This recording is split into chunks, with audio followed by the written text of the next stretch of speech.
Recognizing and connecting with refugees in the Madison area. That was the purpose of Open Doors for Refugees' annual summer picnic this afternoon.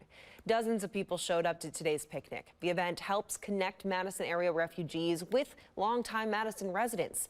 It was held in Olin Park and it featured a variety of food, games, and even live music. One volunteer says the event helps showcase the cultural diversity within Madison.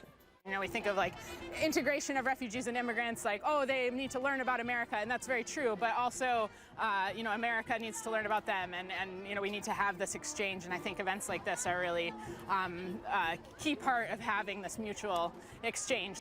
And if you're interested in volunteering for the organization, head on over to their website at opendoorsforrefugees.org.